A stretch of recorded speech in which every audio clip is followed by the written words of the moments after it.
บูชาพระรัตนตรัยอิมินาสการเรนะอิมินาสการเรนะ พุทธังอภิปูชยามะพุทธังอภิปูชยามะ อิมินาสการเรนะอิมินาสการเรนะ ธัมมังอภิปูชยามะธัมมังอภิปูชยามะ อิมินาสการเรนะอิมินาสการเรนะ สังฆังอภิปูชยามะสังฆังอภิปูชยามะ อะระหังสัมมาสัมพุทโธภควาอะระหังสัมมาสัมพุทโธภาควาพุทธังภวันตังอภิวาเทมิพุทธังภาควันตังอภิวาเทมิสวากขาโตภควตาธัมโมสวากขาโตภาควตาธัมโมธัมมังนัมสสามิธัมมังนามัสสามิ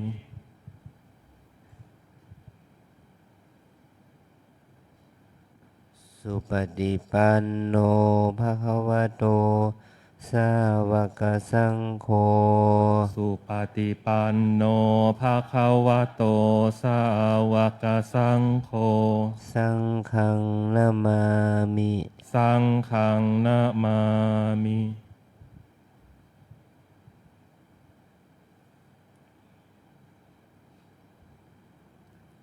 หันนมยังบุทธัสสะภะคะวะโตปุพพภาคะนะมะการังกะโรมาเซนะโมตัสสะภะคะวะโตอะระหะโตสัมมาสัมพุทธัสสะนะโมตัสสะภะคะวะโตอะระหะโตสัมมาสัมพุทธัสสะนะโมตัสสะภะคะวะโตอะระหะโตสัมมาสัมพุทธัสสะอัญชลีวันทาอภิวาทอัญชลีวันทาอภิวาทอัญชลีวันทาอภิวาทอัญชลีวันทาอัญชลี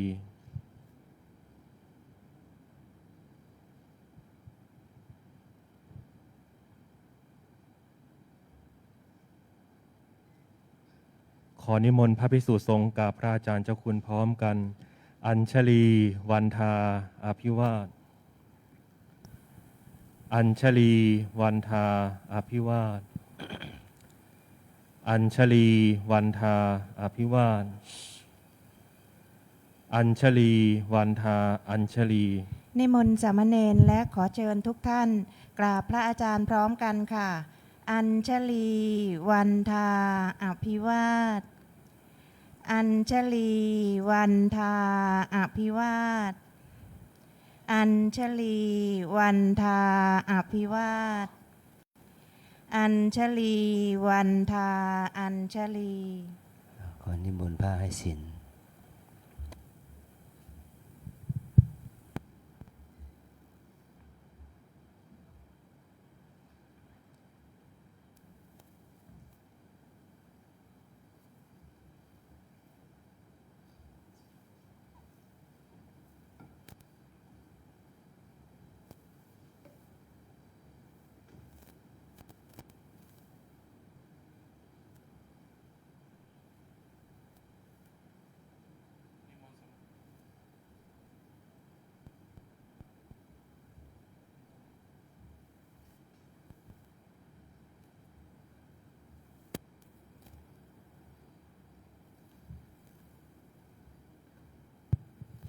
นิมนต์สามเณรทุกรูปกราบพระอาจารย์พร้อมกันแล้วกล่าวคำรัตนาศีลพร้อมกันนะครับ อัญชลีวันทาอภิวาทอัญชลีวันทาอภิวาทอัญชลีวันทาอภิวาท อัญชลีวันทาอัญชลีมายังพันเตสรณสีลังยาจามะทุติยัมปิมายังพันเตสรณสีลังยาจามะตาติยัมปิมายังพันเตสรณสีลังยาจามะ นะโมตัสสะภะคะวะโตอะระหะโตสัมมาสัมพุทธัสสะนะโมตัสสะภะคะวะโตอะระหะโตสัมมาสัมพุทธัสสะนะโมตัสสะภะคะวะโตอะระหะโตสัมมาสัมพุทธัสสะ นะโมตัสสะภะคะวะโตอะระหะโตสัมมาสัมพุทธัสสะนะโมตัสสะภะคะวะโตอะระหะโตสัมมาสัมพุทธัสสะนะโมตัสสะภะคะวะโตอะระหะโตสัมมาสัมพุทธัสสะ ยะมหังวทามิตังวเทหิ อามาพันเต พุทธังสรณังคัจฉามิ พุทธังสรณังคัจฉามิ ธัมมังสรณังคัจฉามิ ธัมมังสรณังคัจฉามิ สังฆังสรณังคัจฉามิ สังฆังสรณังคัจฉามิ ทุติยัมปิพุทธังสรณังคัจฉามิ ทุติยัมปิพุทธังสรณังคัจฉามิ ทุติยัมปิธัมมังสรณังคัจฉามิ ธัมมังสรณังคัจฉามิ ทุติยัมปิสังฆังสรณังคัจฉามิ ทุติยัมปิสังฆังสรณังคัจฉามิ ตติยัมปิพุทธังสรณังคัจฉามิ ตาติยัมปิพุทธังสรณังคัจฉามิ ตติยัมปิธัมมังสรณังคัจฉามิ ตาติยัมปิธัมมังสรณังคัจฉามิ ตติยัมปิสังฆังสรณังคัจฉามิ ตาติยัมปิสังฆังสรณังคัจฉามิ ติสรณะขมนังนิทิตัง อามาพันเต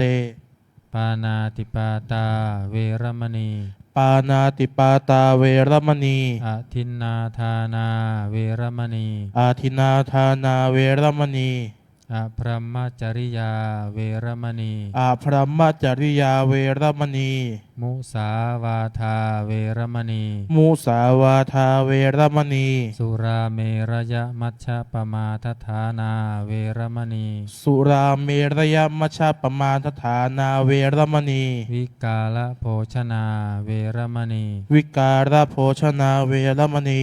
นันจคีตวาทิตาวิสุกทัสนาเวรมณี นัจจะคีตะวาทิตะวิโสกทัสนาเวรมณี มาลาคันทวิเรปนะธารณะมันดนาวิภูสนัทธานา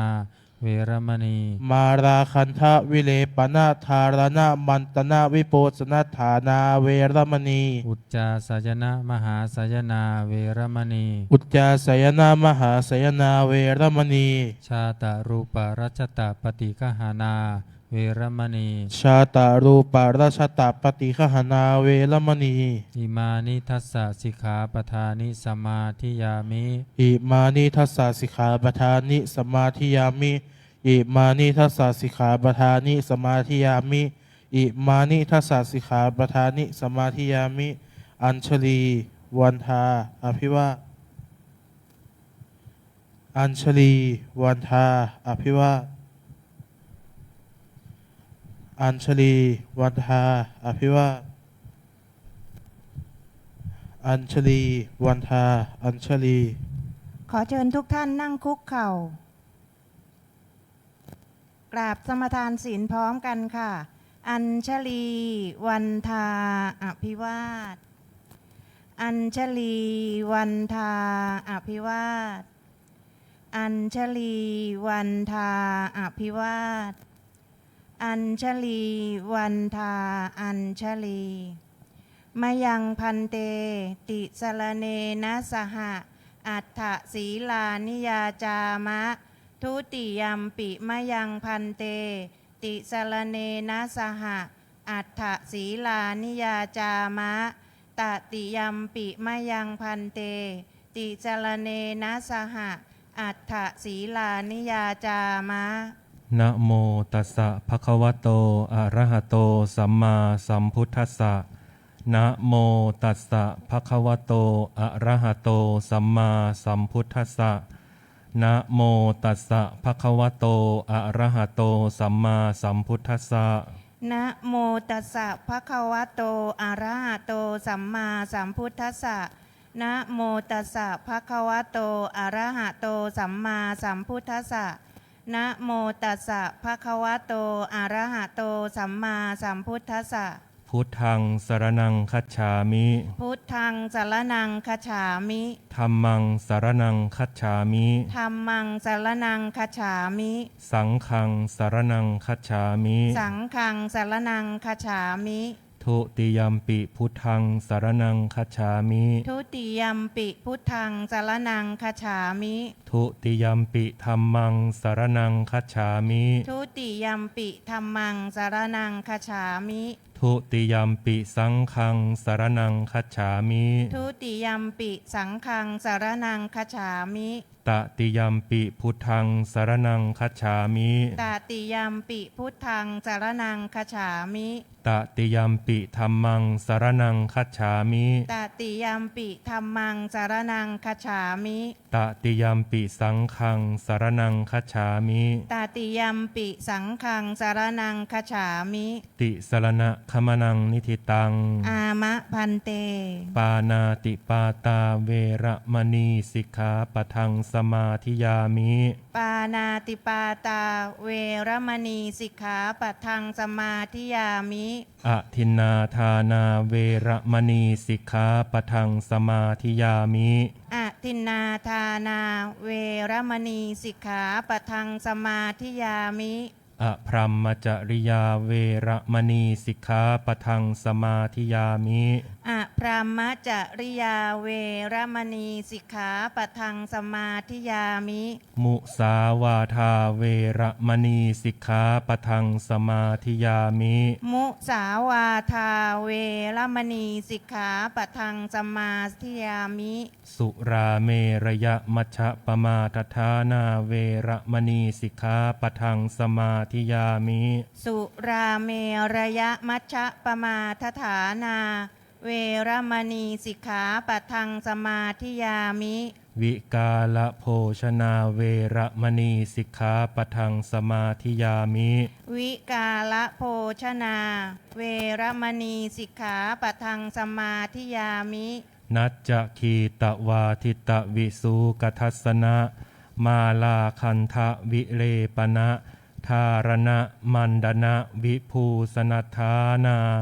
เวระมณีสิกขาปะทังสมาธิยามิ นัจจะคีตวาทิตวิสูกะทัสนะ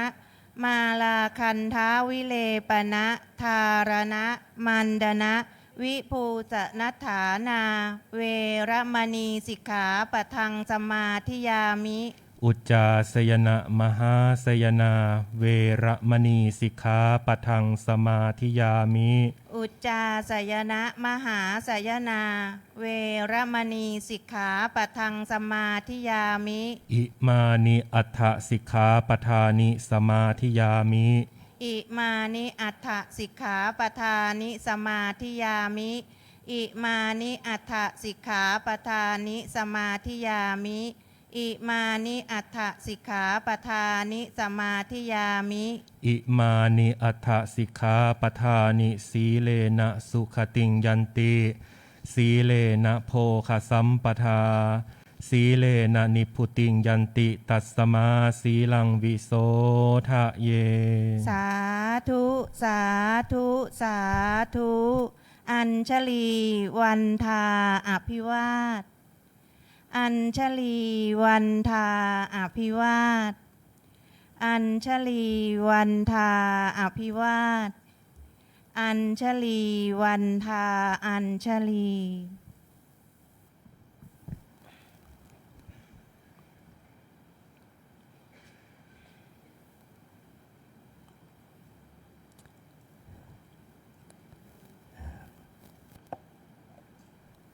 ค่ำคืนวันนี้เป็นวันโกนขึ้น8 ค่ำเราขึ้น7 ค่ำนะเราจะได้ฟังธรรมมันเป็นโอวาทข้อคิดต่างๆจากองค์ธรรมกถึกคือท่านนภมณฑลนรินทร์โทมาจะเป็นผู้แสดงธรรม ขอให้เราทั้งหลายได้ตั้งใจสดับฟังและทำที่องค์ธรรมกถึกท่านจะได้ อธิบายขยายความให้พวกเราได้ฟังขอนิมนต์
พระ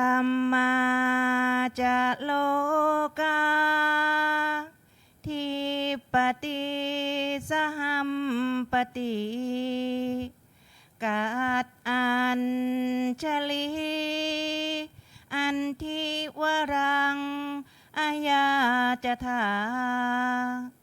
สันติทัสสะอัตตาปาราชาคาชาติกาเทเสตุธรรมังอนุกรรมปิมังปะชังท้าวสหัมบดีพรหมเป็นบรมในพรหมมาทรงฤทธิ์ที่ศักดากว่าบริษัททุกหมู่พรหมน้อมหัดนมัสการประดิษฐานนาทีสมควรแล้วจึงบังคมชุลีบาทพระศาสดาขอพรอันประเสริฐวรเลิศมโหฬารปวงสัตว์ในโลกากิเลสน้อยก็ยังมีขอองค์พระจอมปราดสู่ธรรมาสอันลูจีโปรดปวงประชานีท่านจงโปรดแสดงธรรมนิมนต์ท่านเจ้าขาผู้ปรีชาอันเลิศล้ำโปรดแสดงพระสัทธรรมเทศนา ปวาทีเพื่อให้สำเร็จผลแด่ปวงชนบรรดานี้ศพสุขเกษมศรีสมดังเจตนาเทินอาราธนังกโรมา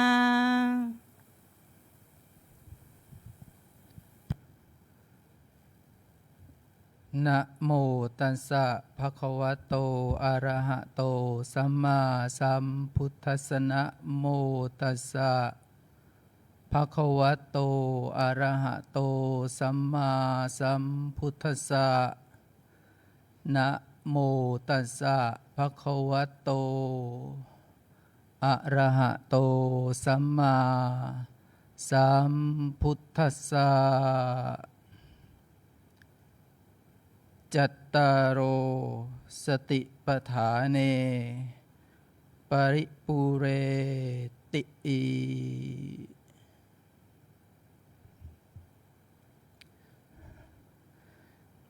ณบัดนี้อาตมาภาพจะได้แสดงพระธรรมเทศนาในภาวนากถาว่าด้วยธรรมเป็นที่ตั้งแห่งสติเพื่อเป็นเครื่องประคับประคองฉลองศรัทธาประดับปัญญาบารมี เพิ่มพูนกุศลบุญญาราศีและอนุโมทนากุศลกับศรัทธาสาธุชนทั้งหลายที่ได้มาปฏิบัติธรรมและก็มาบำเพ็ญบุญบำเพ็ญกุศลในวันนี้ณวัดร่ำเปิงตะโปธาราม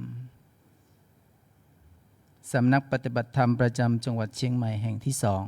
2โดยมีพระเดชพระคุณพระภาวนาธรรมาภิรัตน์พระวิปัสสนาจารย์เจ้าอาวาสวัดร่ำเปิงตะโปธารามเจ้าคณะอำเภอเมืองเชียงใหม่และขอโอกาสพระเถรานุเถระตลอดถึงพระภิกษุสามเณรแม่ชีโยคีผู้ปฏิบัติธรรมทุกท่านวันนี้ตรงกับวันที่19กุมภาพันธ์พุทธศักราช2568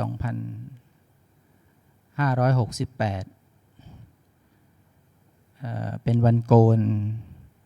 ขึ้น7 ค่ำเดือน3ปีมะเสงก็ต้องขออนุโมทนาขอให้ทุกคนนั่งตามสบายนะ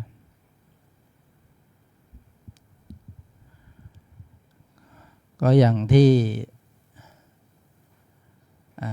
พระเดชพระคุณท่านเคยพูดอยู่เสมอว่าเราเอาตัวเราเป็นเนื้อนาบุญที่คณะสัทธาญาติโยมมากันที่นี่วันนี้เป็นพิเศษเนาะรู้สึกว่าขึ้นมานั่งแล้วตื่นเต้นมีสัทธาญาติโยมนั่งอยู่ข้างหน้าก็เป็นเนื้อนาบุญสำหรับตัวพวกเรานะที่จะได้เอาฐานกายนี้มาพัฒนาตนเองเรียกว่ามานั่งปฏิบัติธรรมก็ถือว่าเอาตัวเรามาเป็นเนื้อนาบุญอุปมาตามความเข้าใจก็ทุ่งนาที่จะหว่านพืชจะต้องเตรียมดินเตรียมที่เตรียมน้ำเตรียมปุ๋ยแล้วก็ปรับดินปรับที่ให้พร้อมที่จะหว่านเมล็ดพันธุ์ลงสู่ที่นาเมื่อที่นานั้นมีน้ำดีมีปุ๋ยดีเมล็ดพันธุ์กล้าก็จะงอกงามเราก็จะเอากล้านั้นไปเพาะปลูก แล้วก็เกิดประโยชน์ทั้งตัวเราและตัวบุคคลอื่นที่อยู่รอบตัวเรา อันนี้ก็อุปมาให้เข้าใจนะว่าเพราะงั้นบุญภาวนาที่พระเดชพระคุณท่านให้พวกเรานั้นได้นำไปเป็นข้อคิดก็ถือว่าเป็นความหมายที่ตีความหมายได้หลายอย่างนะเพราะฉะนั้นก็พวกเราก็ถือว่าเป็นผู้โชคดีที่ได้เข้ามาในที่นี่ความจริงการมาปฏิบัติธรรมนั้นก็มีหลากหลายเนาะอย่างที่อาตมามีโอกาสไปต่างประเทศจะเห็นได้ว่าชาวต่างชาตินั้นเขาให้ความสำคัญกับการปฏิบัติธรรมมากเวลาเขามาเนี่ยเขาจะต้องถามว่าการปฏิบัติธรรมมีไหมซึ่งก็เป็นที่น่ายินดีเพราะว่าเราไปอยู่ที่นู่นเขาก็เห็นว่าพระสงฆ์เรานั้นสามารถที่จะสอนในการเรื่องของการวิปัสสนากรรมฐานได้เขาจึงให้ความสนใจเพราะฉะนั้นเราอยู่ที่ประเทศไทยเรามีพร้อมมีสำนักปฏิบัติพร้อมเราก็ไม่ควรที่จะละเลยในเรื่องที่จะมาประพฤติปฏิบัติในเรื่องของการฝึกฝนตนเองในการพัฒนาจิตใจของเราจะได้ยกฐานะตัวเราให้สู่ความเป็นผู้รู้จักตนเองและผู้รู้จักพัฒนาตนเองในการดำเนินชีวิตต่อไปศรัทธาญาติโยมผู้ปฏิบัติธรรมทั้งหลายดังที่อาตมาภาพได้ยกบาลีเป็นนิเคปบทในเบื้องต้นที่ว่าจัตตารโอสติปทาเนปริปุเรนติก็แปลว่าเราย่อมทำสติปัฏฐานทั้ง4นี้ให้บริบูรณ์ในสติปัฏฐาน4นี่เป็นพระสูตรที่แสดงถึงการปฏิบัติทางจิตใจโดยตรงเพราะฉะนั้นพระสัมมาสัมพุทธเจ้าก็ทรงชี้ว่าเป็นทางอันเดียวที่จะให้พวกเรานั้นได้ก้าวล่วงความโศกความคร่ำครวญถือเป็นทางสายเอกที่จะให้พวกเรานั้นสิ้นจากความทุกข์ที่จะให้พวกเรานั้นสามารถที่จะบรรลุถึงคุณธรรมที่สูงสุดคือพระนิพพานเพราะฉะนั้นพวกเราทั้งหลายก็จงให้ความสำคัญในการที่มาปฏิบัติธรรมที่วัดลำเปิงเรานี้ก็จะว่าไปก็คือเป็นแนวสติปัฏฐาน4ก็ย่อมกลับมาดูว่าเรามาที่นี่เราเสียเวลามาแล้วก็อย่าปล่อยโอกาสในการมาพัฒนาตนเองเพราะฉะนั้นถ้าเราทำสติปัฏฐานทั้ง4ให้บริบูรณ์แล้วก็คืออย่างที่เราทราบว่าเรื่องของกายเวทนาจิตธรรมก็จะทำให้เรานั้นเป็นผู้รู้และก็สมกับการที่ได้เข้ามาพัฒนาตนเองเพราะฉะนั้นเราจะเห็นได้ว่าการที่เรามาที่นี่เราทั้งหลายเราจะมีเรื่องของถ้าคนมาใหม่จะรู้เนาะก็คือการได้เข้ามารับกรรมฐานอาตมาเคยมีญาติโยมบางคนก็ถามว่าทำไมต้องรับกรรมฐานบางคนบอกว่าเข้ามาแล้วปฏิบัติเลยได้ไหมเป็นกฎเกณฑ์ที่ว่าเราเป็นบุคคลที่มีครูบาอาจารย์เนาะบางทีเราก็ต้องเข้ามารับแล้วก็เราก็ต้องเข้าใจความหมายว่ากรรมฐานนั้นแปลว่าเป็นที่ตั้งของการงานนะความหมายว่าเป็นที่ตั้งของการงานทางจิตโดยปกติแล้วเวลาญาติโยมมาจากบ้านเนี่ยก็ว่าสภาวะจิตของทุกๆคนย่อมคิดไปต่างๆนานาคิดเรื่องดีบ้างเรื่องไม่ดีบ้าง และเรื่องที่คิดนั้นก็แน่นอนว่าพวกเราย่อมคิดไปในเรื่องของความโลภนะโลภโกรธหลงเนี่ยมันจะมีอยู่ในสภาวะจิตของพวกเราอยู่แล้วเรียกว่าจิตที่มีราคะ เมื่อพวกเราได้ใช้ชีวิตอยู่ทางโลกพวกเราก็จะมีความคุ้นเคยกับเรื่องเหล่านี้เพราะฉะนั้นเมื่อเรามาที่นี่เราก็ต้องมาพึงหาที่ตั้งแห่งจิตของเราคือการรับกรรมฐานบางทีความยินดีความอยากได้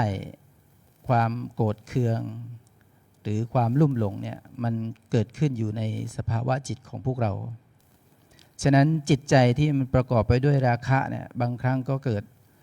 เรื่องที่คิดความอยากแต่ได้คิดแต่เรื่องที่เขาเรียกว่าสภาวะจิตที่มันถูกห่อหุ้มด้วยเรื่องต่างๆและมีความผูกพันความห่อหุ้มด้วยจิตที่มีราคะมีโทสะมีโมหะจึงเป็นจิตที่ว่าไม่มีความสงบหรือถ้าว่าไปคือจิตไม่มีความตั้งมั่นนั่นเองพอเราใช้ชีวิตทางโลกมันย่อมมีเป็นธรรมดาแต่เมื่อเรามาที่นี่เราก็ต้องมาฝึกฝนตนเองให้รู้จักควบคุมจิตใจของเราศรัทธาญาติโยมจิตคนเราเนี่ยมันถ้าอุปมามันก็เป็นเหมือนกับคล้ายว่าน้ำในทะเลนะที่มันเป็นคลื่นมันก็จะสัดสายไปทั้งวันทั้งคืนฉันใดก็ฉันนั้นจิตคนเราเนี่ยก็ไม่เคยหยุดนิ่งเพราะจิตคนเรามันเป็นธรรมชาติที่รู้อารมณ์เขาประสบพบเจอสิ่งไหนเขาก็จะมีความคิดตามสิ่งนั้นเราไม่สามารถจะบังคับบัญชาในความคิดของสภาวะจิตลงได้เพราะงั้นเมื่อพวกเรามาที่นี่ก็ต้องเข้าใจว่าเรานั้นต้องมาสู้กับความคิดของเราด้วยเพราะฉะนั้นเมื่อจิตของบุคคลที่ประกอบด้วยโลภะโทสะโมหะนั้นก็เป็นจิตที่เอ็นเอียงนะโยมบางทีมันเอ็นเอียงมันจิตจะไม่รู้อะไรไปตามความเป็นจริงเมื่อเราสันนิษฐานอะไรที่ถูกตามความจริงบางครั้งก็ไม่ได้เพราะจิตมีความลำเอียงคิดไปในความเป็นราคะอันเป็นกิเลสที่มันเกาะติดให้ไปยินดีกับสิ่งที่เราคิดว่ามันพอใจเราจิตนั้นมันก็ทำให้เรามองสิ่งนั้นว่ามันดีสำหรับเราบางครั้งมันไม่ถูกต้องมันเป็นเรื่องที่ไม่ดีแต่ถ้าจิตเรามีความโน้มเข้าไปหาในเรื่องนั้นๆบางทีถ้าจิตเราไปเชื่อว่าสิ่งนั้นดีจิตนั้นก็จะมองว่าสิ่งนั้นดีสำหรับเราแต่มันไม่ดีสำหรับคนอื่นก็เรียกว่ามองผิดกับสิ่งที่ตามความเป็นจริงเพราะนี่คือจิตที่ไปถูกความโลภความโกรธความหลงครอบงำอยู่อุปมาหรือพูดง่ายๆถ้าเกิดเราไปชอบสิ่งใดสิ่งหนึ่งตามความคิดเราแต่สิ่งนั้นมันไม่ถูกสิ่งนั้นมันเป็นเรื่องที่ไม่ดีกับคนอื่นแต่จิตเรามันไปมองว่าสิ่งนี้ดีเพราะงั้นจิตเมื่อจิตมีไปสันนิษฐานว่าสิ่งนั้นดีสำหรับเขาเราก็ไปยึดมั่นว่าสิ่งนั้นดีสำหรับเราซึ่งมันก็เกิดโทษกับคนอื่นได้เพราะงั้นศรัทธาญาติโยมที่มาที่นี่มาเราก็ต้องพัฒนาจิตของเราให้เห็นตามความเป็นจริงเมื่อจิตรู้ตามความเป็นจริงเราก็จะอยู่ในสังคมโดยเข้าใจสภาพของคนอื่นด้วยเราจะต้องมองบุคคลที่อยู่รอบข้างเราเราจะต้องมองบุคคลที่อยู่ใกล้ตัวเราด้วยอย่าคิดเพียงแต่ว่าเพราะเราชอบ อย่าคิดแต่เพียงที่ว่าเพราะว่าถูกเฉพาะเรา บางครั้งเหมือนอุปมาการที่ว่าคนตาบอดการมองสิ่งอะไรก็ตามแต่ที่มันไม่ชัดเจนนะโยม บางทีมองคือไม่ถึงกับบอดสนิทแต่ว่าเป็นบอดแบบมัวๆนะพอเรามองเข้าไปแล้วอ่ะมันไม่ชัดเจนพอไม่ชัดเจนมันก็ตัดสินใจว่ามันใช่หรือไม่ใช่แต่เมื่อเราไปมองว่ามันไม่ใช่แต่เราไปตัดสินว่าใช่สิ่งนั้นมันก็จะทำให้โทษเราเพราะฉะนั้นการที่จิตเราที่ถูกสันนิษฐานไปในทางที่ความโกรธความโลภมันครอบงำบางครั้งก็ไปบดบังปัญญาเราด้วยซึ่งก็จะทำให้แทนที่เราจะเกิดปัญญาในการนึกคิดในเรื่องที่ดีสุดท้ายเราก็ไม่มีปัญญาที่จะตัดสินในสิ่งนั้นๆได้ถูกต้องในตามความเป็นจริงเพราะฉะนั้นศรัทธาญาติโยมทั้งหลายเรื่องของความโลภความโกรธความหลงนอกจากทำให้จิตใจไม่สงบแล้วก็ยังทำให้บดบังปัญญาไม่ให้เราเกิดปัญญาอย่างที่บอกว่า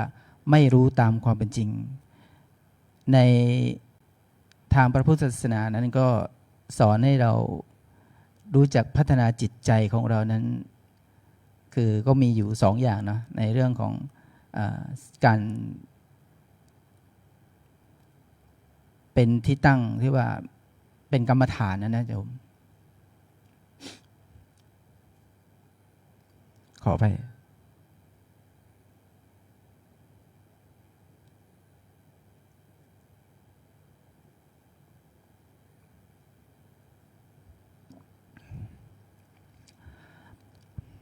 ก็มี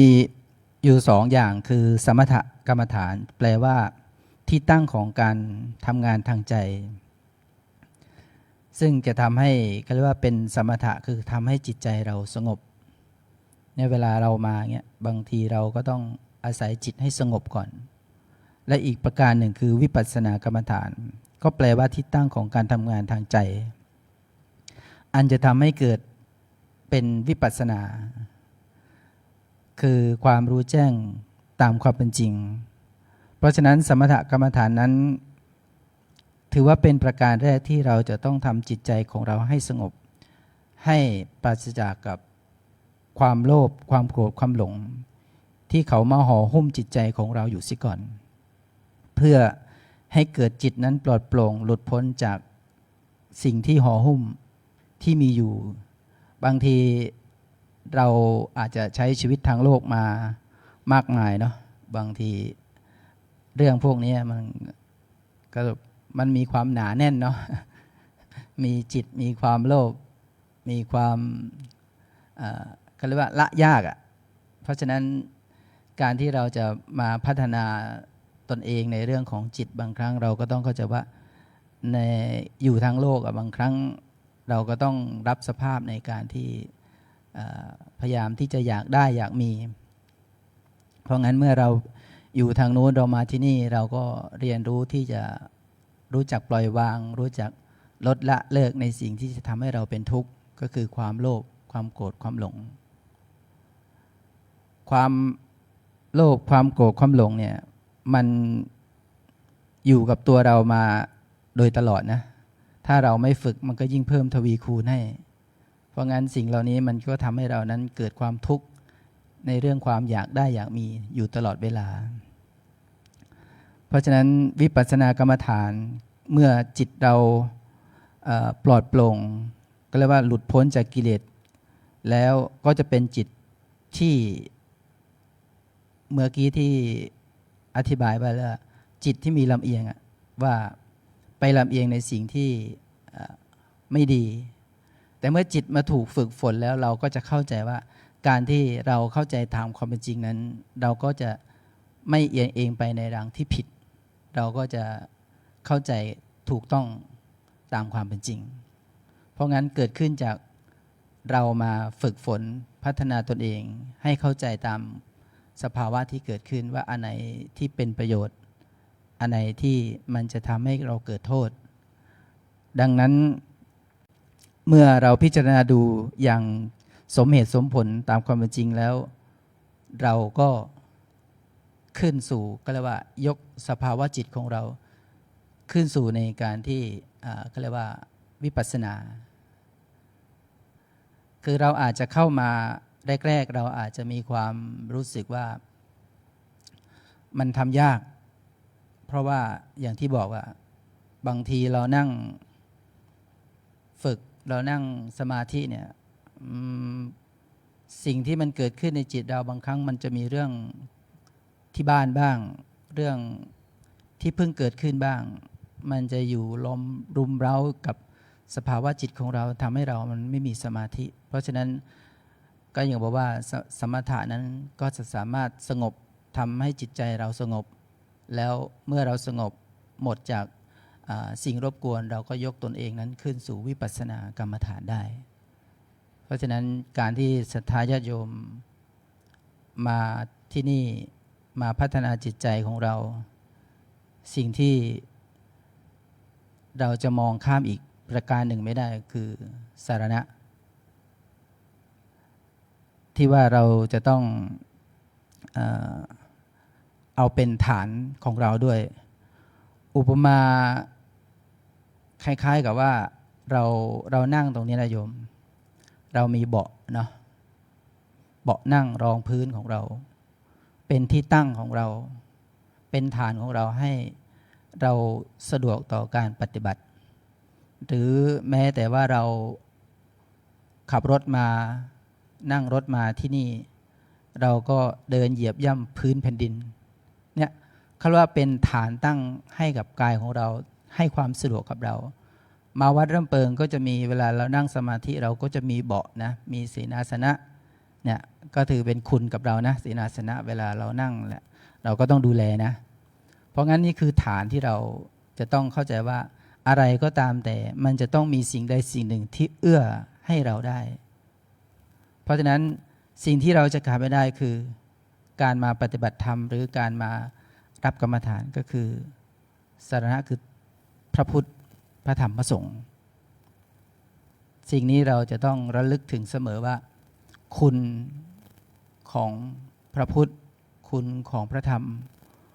คุณของพระสงฆ์คุณของพระพุทธนั้นเราก็ต้องเชื่อว่าพระพุทธเจ้านั้นได้สอนเราพระพุทธเจ้านั้นได้ตรัสรู้หลักธรรมตรัสรู้เรื่อง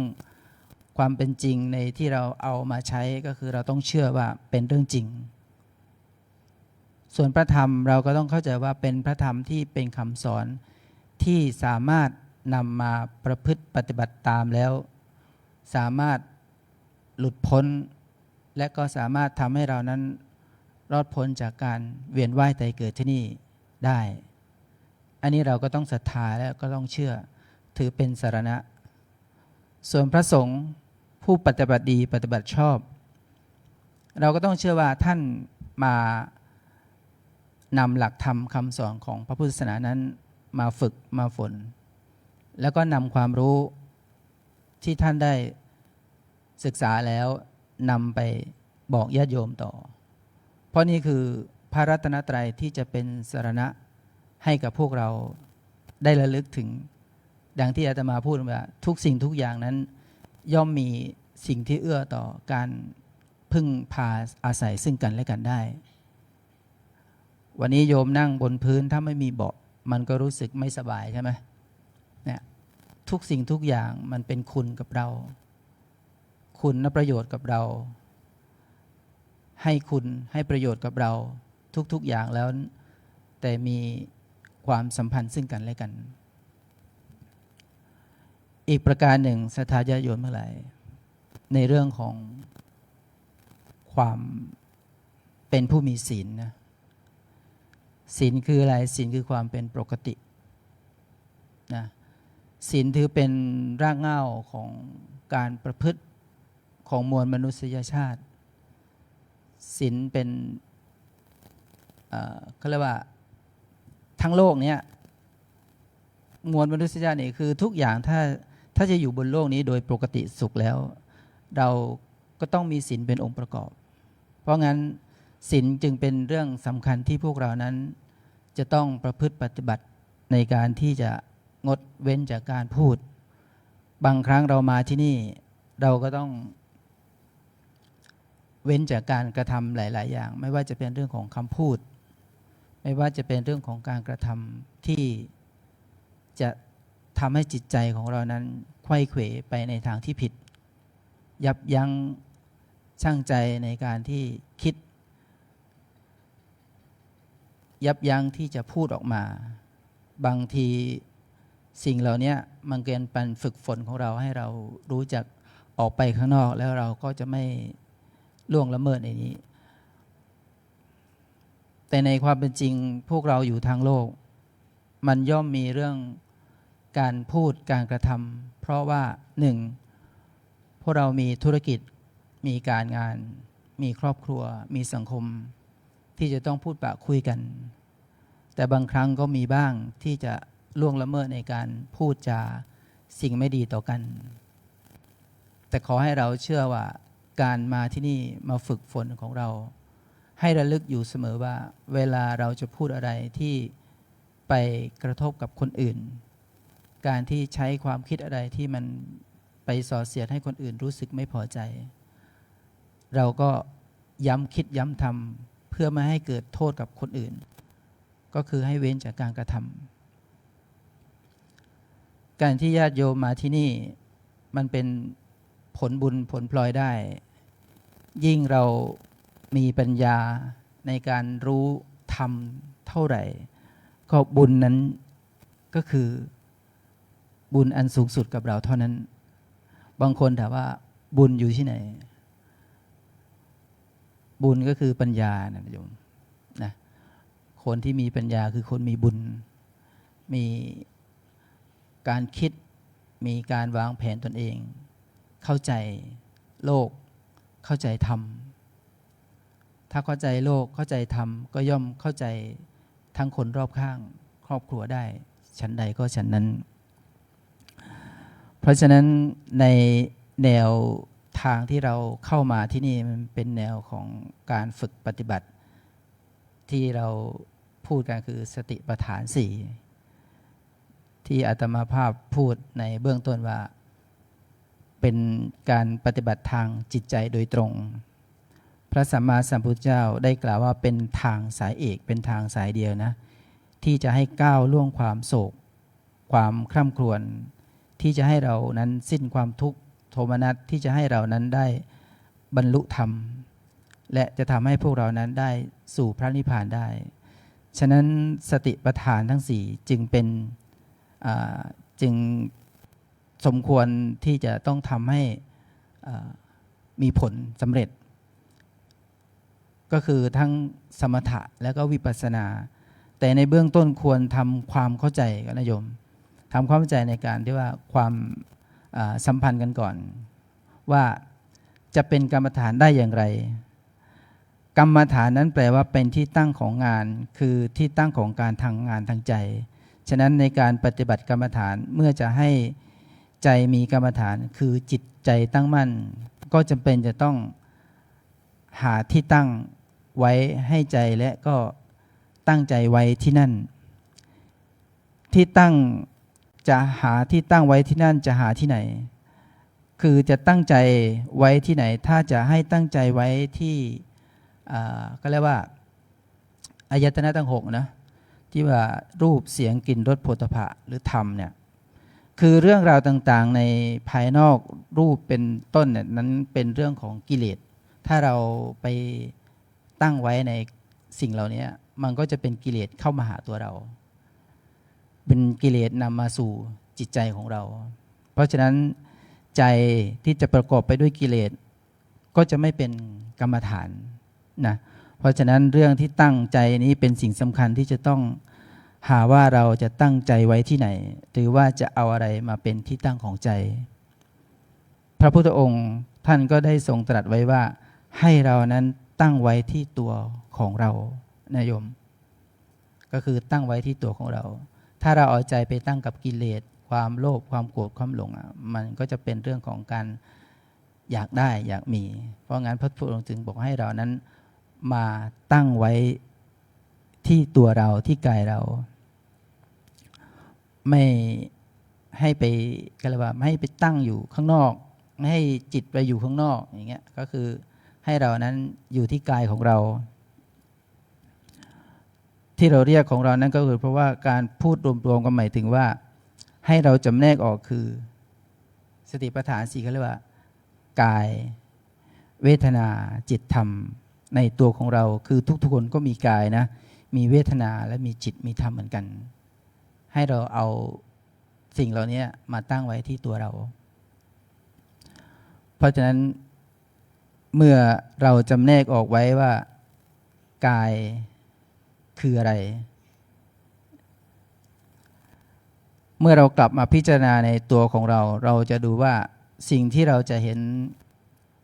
กายของเราเนี่ยเราจะรู้สึกทันทีคือลมหายใจนะเรามีกายเราก็จะรู้สึกว่ากายเรามี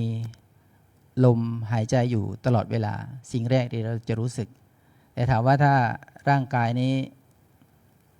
หมดลมหายใจเมื่อไหร่มันก็ไม่ต่างกับท่อนไม้หรือก็สิ่งที่ไร้ประโยชน์เมื่อนั้น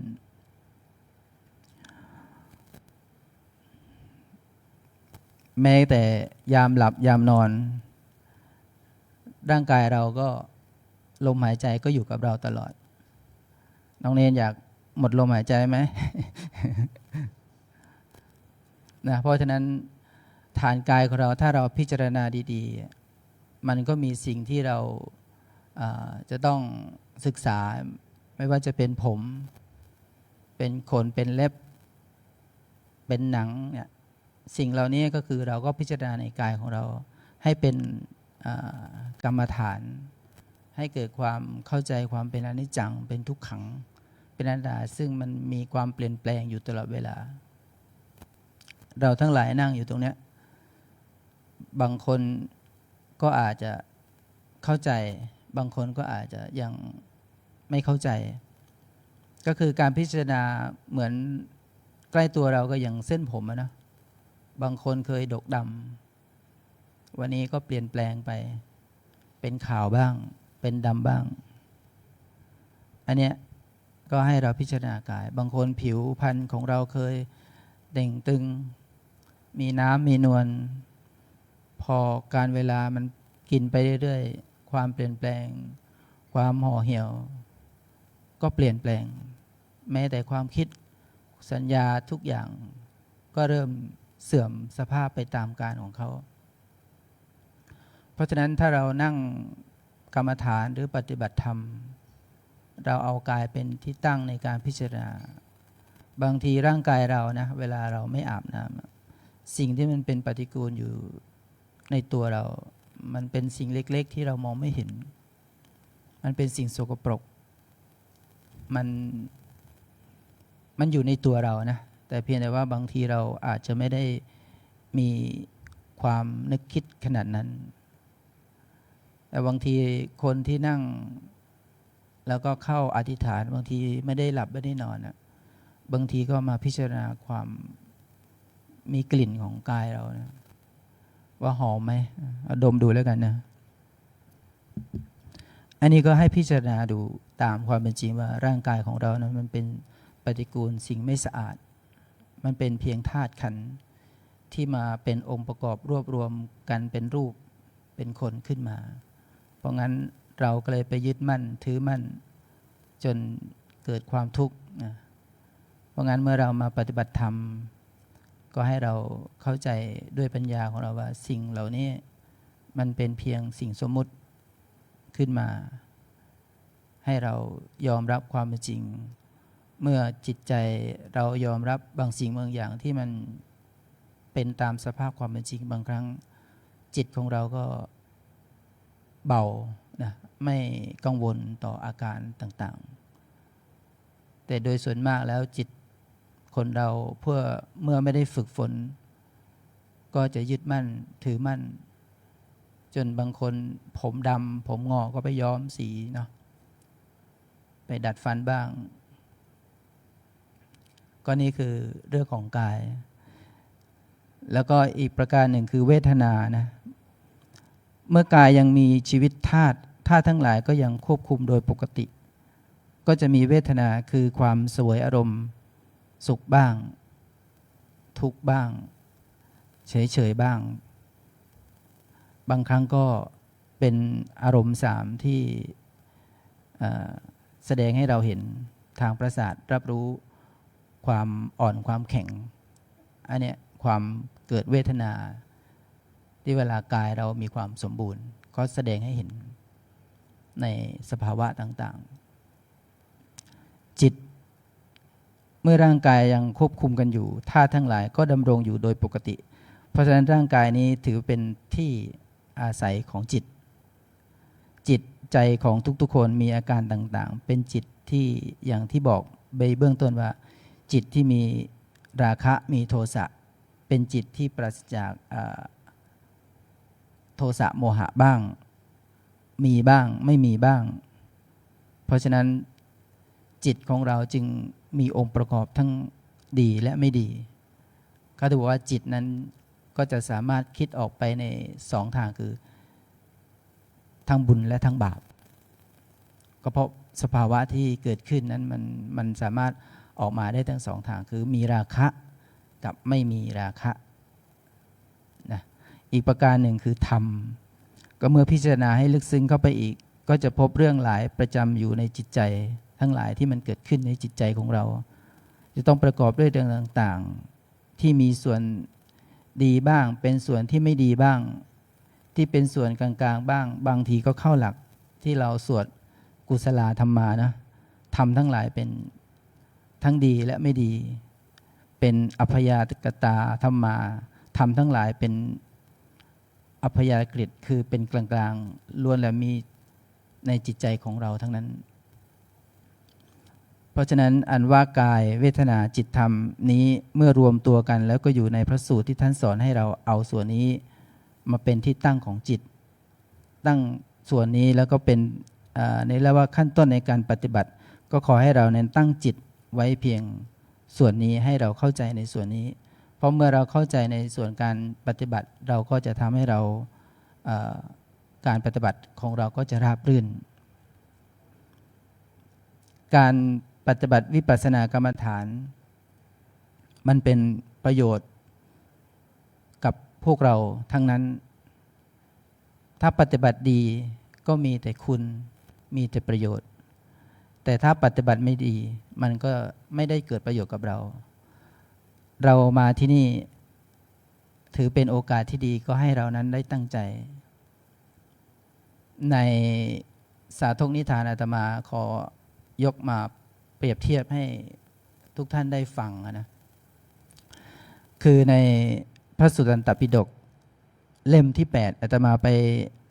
นำมายกเป็นสาธกนิทานนะก็เรื่องของพระมหากัสสปะ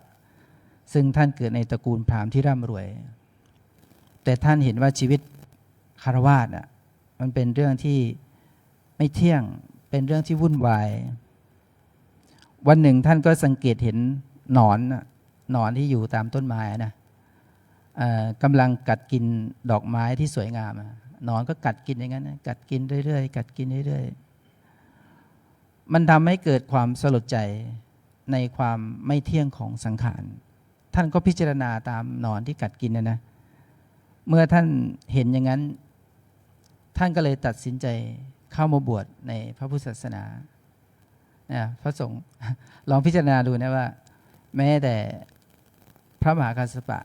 มองเห็นตัวหนอนกินดอกไม้ท่านยังเห็นความไม่เที่ยงแท้แน่นอนท่านก็เลยตัดสินใจเข้ามาบวชในพระพุทธศาสนาโดยท่านก็ตัดสิ่งเสื้อผ้าพวกอะไรของท่านสิ่งที่มันเป็นประโยชน์กับท่านสิ่งที่มีค่ากับท่านออกก็คือของที่เป็นเครื่องแต่งกายของท่านคือท่านก็โละออกแล้วก็ไปใช้ผ้าเปลือกไม้มาทำเป็นจีวรออกเดินทางไปหาความหลุดพ้นในวันหนึ่งท่านก็เดินไปเจอพระพุทธเจ้าอยู่ที่ต้นโพ พระพุทธเจ้าก็ทรงเทศนาสั่งสอนพระมหากัสสปะจนเกิดความเลื่อมใสอย่างแรงกล้าท่านจึงขอบวชมาในพระพุทธศาสนาเมื่อท่านเข้ามาบวชแล้วสิ่งหนึ่งที่ท่านไม่ทิ้งก็คือวิปัสสนากรรมฐานนี่แหละคือท่านเห็นประโยชน์ในการปฏิบัติท่านจึงใช้ทั้งชีวิตนั้นมาปฏิบัติธรรมอย่างเคร่งครัด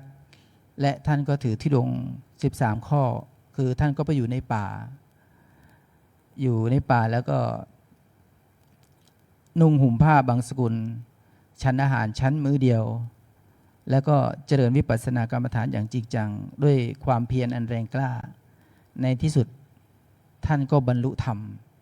อันนี้คือยกมาให้เห็นว่าเมื่อท่านไม่ละจากความเพียรท่านก็ทำไปเรื่อยๆจนบรรลุเป็นพระอรหันต์เกิดจากอะไรเกิดจากความศรัทธาเกิดจากความภาคเพียรของท่านเพราะงั้นศรัทธาญาติโยมทั้งหลายพวกเรามาที่นี่สิ่งหนึ่งเลยที่เราจะต้องพึงตระหนักในการกระทำคือให้เชื่อว่ามาที่นี่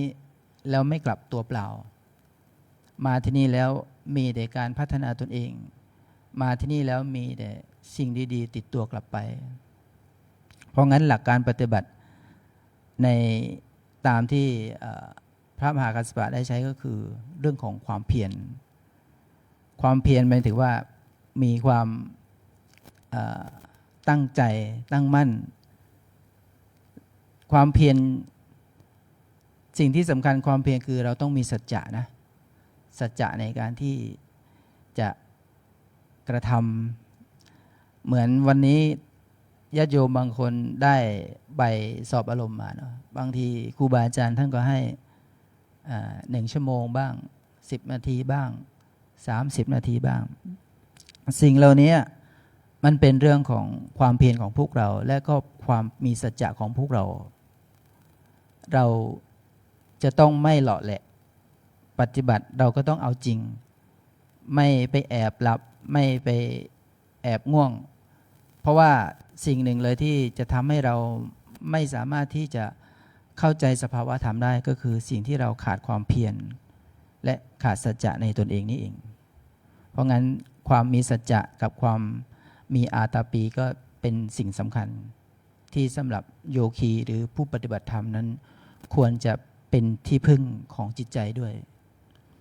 อันต่อมาที่ว่าความมีสัมปชัญญะคือความรู้ตัวอยู่ตลอดเวลาแม้กระทั่งตอนนี้เรานั่งเนาะเราก็รู้ว่าเรานั่งนะบางทีเราก็ต้องรู้ตัวตลอดเวลาขยับบางทีสามเณรลุกก็ต้องรู้ว่าลุกลุกไปเดินเท้าซ้ายเท้าขวาเนี่ยบางทีไม่มีสัมปชัญญะลุกพรวดอย่างเงี้ยเขาเรียกว่าขาดสัมปชัญญะการรู้ตัวในการที่ลุกขึ้นลุกนั่งเพราะฉะนั้นสัมปชัญญะมันจึงเป็นข้อหลักที่เราควรจะนำมาประกอบในการที่จะปฏิบัติมีอะไรมีความเพียรนะแล้วก็มีสัมปชัญญะอีกประการหนึ่งคือสติเป็นสิ่งสำคัญคือการระลึกรู้ใน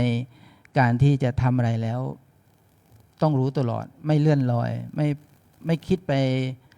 เลื่อยเปื่อยเนี่ยเราต้องมีสติรับรู้ตลอดเวลาว่าเราทำอะไรเราคิดอะไรสิ่งหนึ่งคือเราต้องตระหนักในการเป็นผู้ปฏิบัติธรรมเราต้องไม่ละในเรื่องพวกนี้เพราะเรามาที่นี่มาเพื่ออะไรมาฝึกสตินะให้เกิด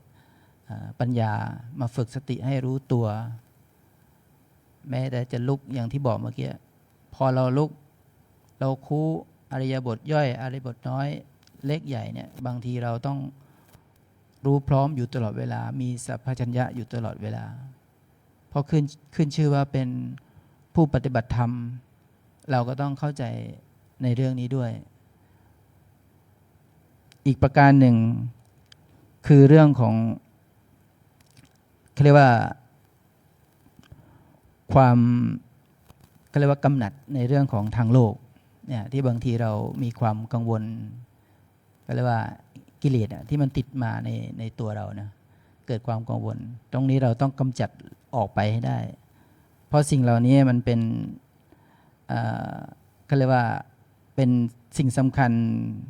ที่มันจะประสบกับอารมณ์กรรมฐานที่ว่าจะทำให้เรานั้นปฏิบัติแล้วรู้สึกกังวลเราจะต้องละ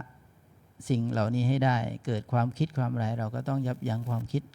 ตัดออกให้ได้ เพราะความกังวลทางโลกบางทีมันก็จะทำให้เรานั้นคิดแล้วไม่มีสติเวลาจะทำอะไรบางทีเมื่อ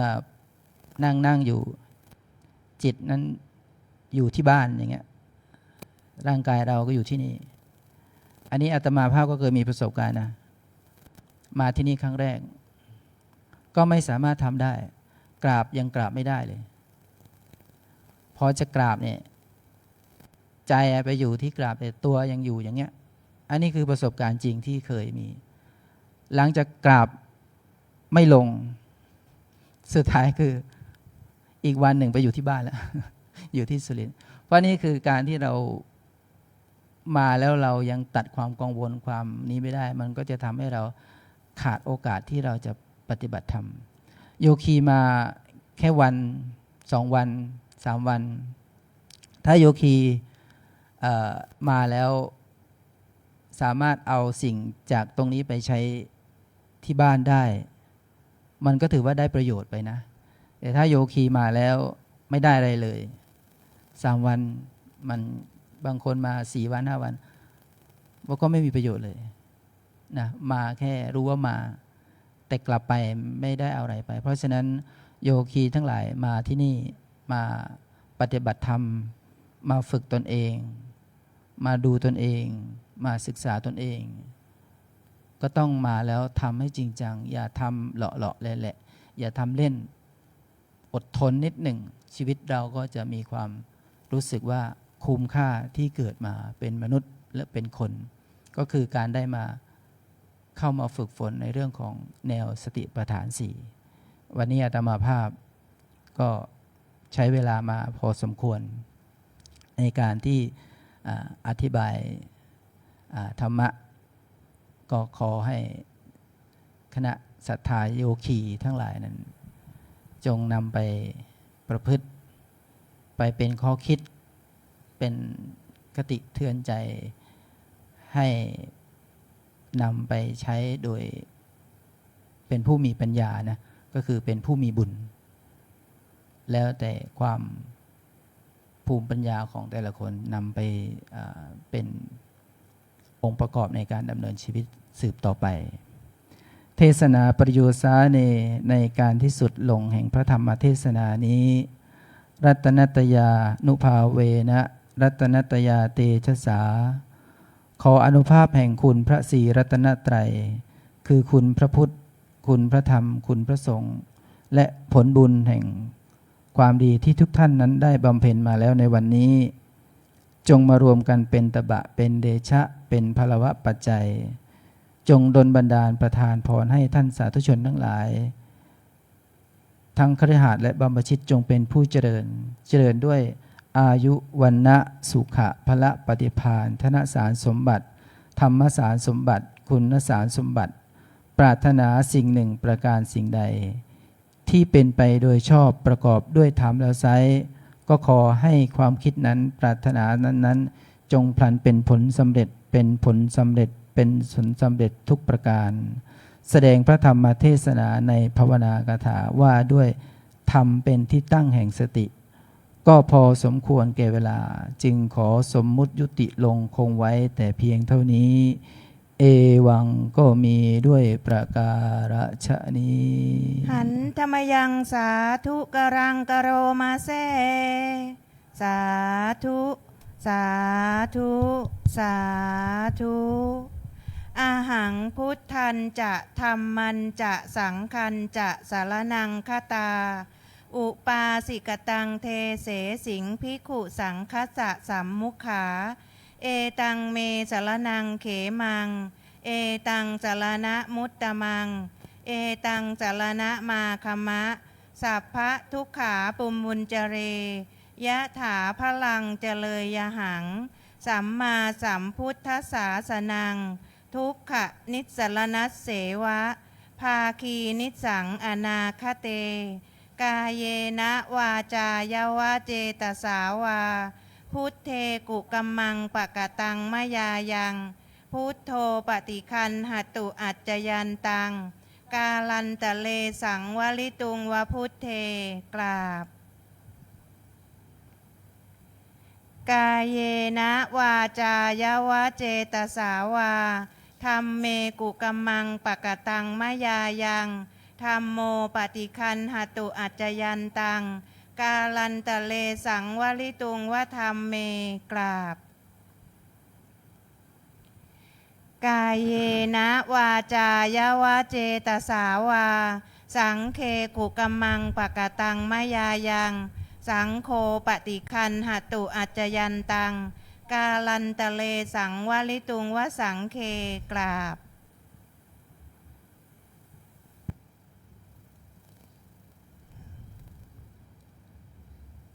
การเราทั้งหลายได้ฟังธรรมโอวาท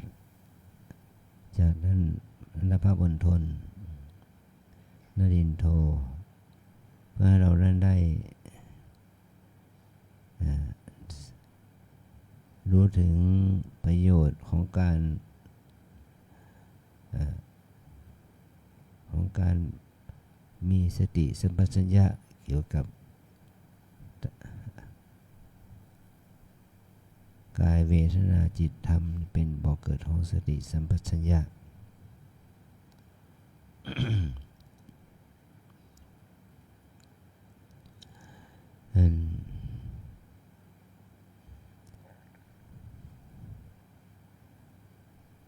วันนี้ก็เป็นวันแรม8 ค่ำแรม7 ค่ำนะแรม7 ค่ำเราเมื่อวันพระที่แล้วก็เป็นวันมาฆบูชาเป็นเดือน3หรือเป็นเดือน5เหนือเราจะได้ก็ให้เราเห็นว่าธรรมะมันไม่ใช่สิ่งอื่นใดทั้งหมดธรรมะมันเป็นสิ่งที่อยู่กับตัวเรา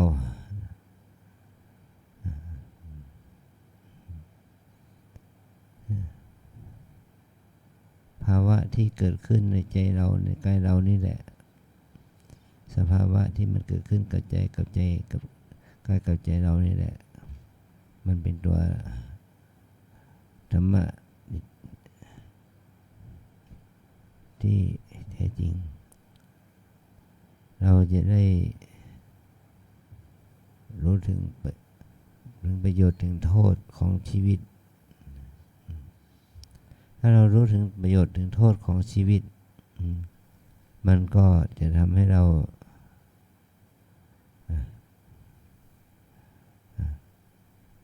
เห็นสัจธรรมว่าทุกอย่างมันเป็นภัตไตรลักษณ์เป็นอนิจจธรรมเป็นทุกขธรรมเป็นอนัตตธรรม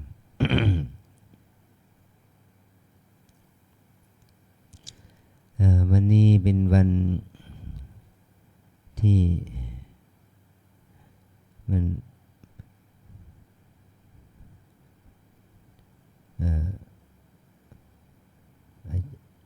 เมื่อเราเกิดว่าการป่วยไข้เป็นหวัดเป็นไข้ปวดหัวตัวร้อนมีเสลดมีน้ำมูก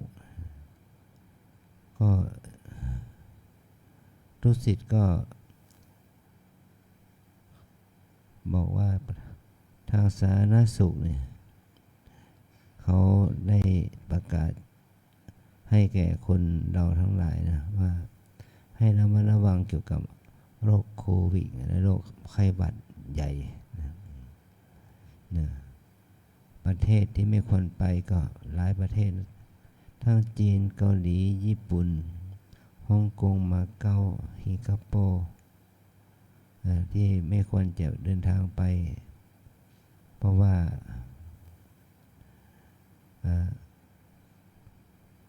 เชื้อหวัดนี่มันระบาดมาก จากจังหวัดที่ไม่ควรจะไป ก็เป็นจังหวัดที่เป็นแหล่งท่องเที่ยวอะไรต่างๆเนี่ยรวมทั้งเชียงใหม่ด้วยกรุงเทพเชียงใหม่ชลบุรีอะไรอย่างนี้นะก็จะเห็นว่ามันเกิดโรคภัยไข้เจ็บนะนี่ก็เราเองก็ต้องมาทานยาแก้หวัดแก้ไข้ยาลดแก้แพ้ยาลดน้ำมูกยาขับเสมหะ มันเป็นสิ่งที่มีอยู่กับตัวเลยว่าเกิดแก่เจ็บตายมันเป็นโรคเราจะต้องเอาใจใส่ตัวเราเองเพื่อจะได้ไม่มีโรคเข้าไปไข้เจ็บเบียดเบียนนี่ตัวสัจธรรมตัวพระธรรมเนี่ยมันไม่ใช่ปรากฏที่ไหนก็ปรากฏที่ตัวเราเองนี่แหละแต่เดี๋ยวนี้ก็ต้องกินยาทานยาเนี่ยก็ก่อให้เกิดความไม่สบายแต่เราจะต้องเอาใจใส่ดูแล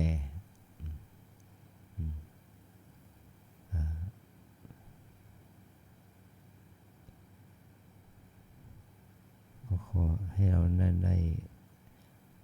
เสียใจถึงความเป็นจริงของชีวิตมีศรัทธาญาติโยมมาปฏิบัติ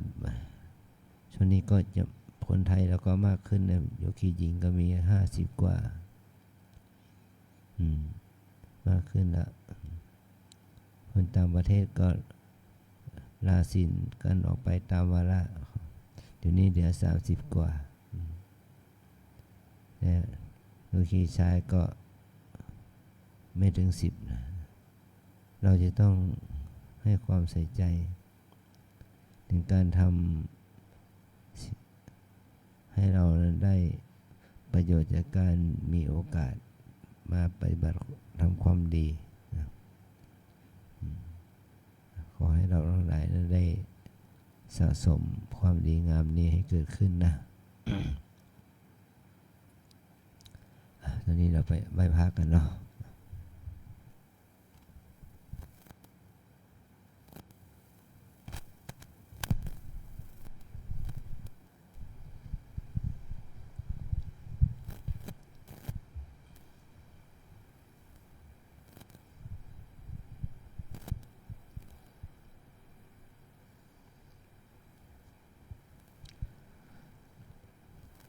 อะระหังสัมมาสัมพุทโธภะคะวาพุทธังภะคะวันตังอะภิวาเทสวะคาโตภะคะวะตาธัมโม ธัมมังนา นะมั มั ส ส สา สา มิ สุปฏิปันโนภะคะวะโตสาวกสังโฆสัง ฆังนะมามิ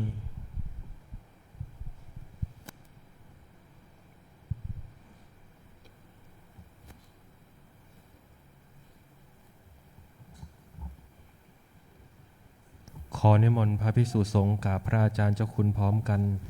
อัญชลีวันทาอภิวาทอัญชลีวันทาอภิวาทอัญชลีวันทาอภิวาทอัญชลีวันทาอัญชลี นิมนต์สามเณรและขอเชิญทุกท่านกราบพระอาจารย์พร้อมกันค่ะ อัญชลีวันทาอภิวาทอัญชลีวันทาอภิวาทอัญชลีวันทาอภิวาทอัญชลีวันทาอัญชลี จัตตารโอธัมมาวัฏันติ อายุวันโนสุขังพระลัง สาธุ สาธุ สาธุ ก่อนลงจากอุโบสถขอช่วยกันปิดหน้าต่างให้เรียบร้อย เก็บอาสนะแล้วไปปฏิบัติธรรมที่กุฏิหรือพักผ่อนตามอัธยาศัยนะคะ สาธุค่ะ